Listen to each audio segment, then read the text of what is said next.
வணக்கம். தனலட்சுமி ராஜா, மதுரை. தெரிந்த கோயில் தெரியாத ரகசியம். பூம்பாறை அருள்மிகு குழந்தை வேலப்பர் திருக்கோயில், கொடைக்கானல், திண்டுக்கல். தைப்பூசம் உழவாரப்பணி பாகம் 2. எங்கள் சேவையாளர் குழுவிற்கு 29/1/2026 தைப்பூச திருவிழா முன்னிட்டு கொடைக்கானல் பூம்பாறை குழந்தை வேலப்பர் திருக்கோயில் தைப்பூச உழவாரப்பணி அருமையாக சிறப்பாக செய்து முடித்தோம்.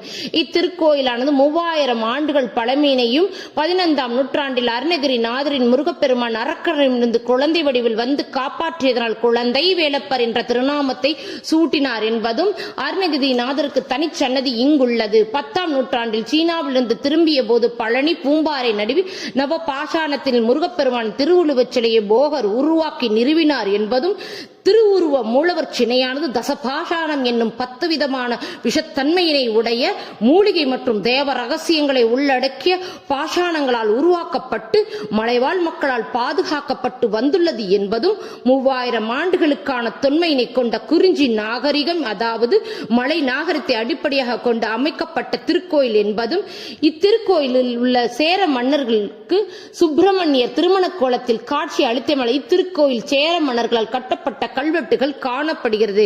இத்திருக்கோயிலின் தென்மேற்கு மூலையில் போகரின் சன்னதி உள்ளது.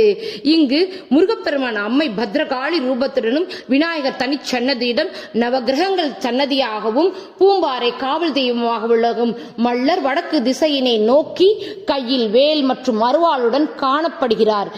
குழந்தை வேலப்பர் சன்னதியானது பழனி தண்டாயுதபாணி திருக்கோயில் திசையை நோக்கி அமைந்துள்ளது என்பது தனிச்சிறப்பு. நவபாஷாணத்தில் ஆன மூலவருக்கு காலையில் செய்யும் அபிஷேகம், தீர்த்தம், திருநீர், பால் மற்றும் பஞ்சாமிர்தத்தை பக்தர்கள் எடுத்துக்கொண்டால் தீராத நோய்களை தீர்க்கவல்ல அருமருந்தாக விளங்குகிறது என்பதும் இத்திருக்கோயில் தீர்த்தமானது நோய் நிவாரணத்தை தீர்க்க வல்லது என்பது ஐதீக நம்பிக்கை. தைப்பூசத்தில் வரும் கேட்டை நட்சத்திரத்தில் குழந்தை வேலப்பரின் தேர் திருவிழா தை மற்றும் மாசி மாதங்கள் சிறப்பாக கொண்டாடப்படுகிறது. கோயிலின் உள்ளே எந்த விசேஷங்களும் கொண்டாடப்படுவதில்லை என்பதும் கோயிலின் வெளிப்பிரகாரத்தில் வெளிப்பாதையில் தேர் திருவிழா வெகு விமர்சையாக கொண்டாடப்படுகிறது. 10ஆம் நாள் குதிரை வாகனத்தில் வரும் வேலப்பர் ரிவர்ஸில் வருவதும் பூம்பாறையில் இருந்து குழந்தை வேலப்பர் குதிரை வாகனம் மூலமாக பழனி தண்டாயுதபாணியாக அருள் பெற்று வலிமையுடன் பழனிக்கு செல்வதாக ஐதீகம்.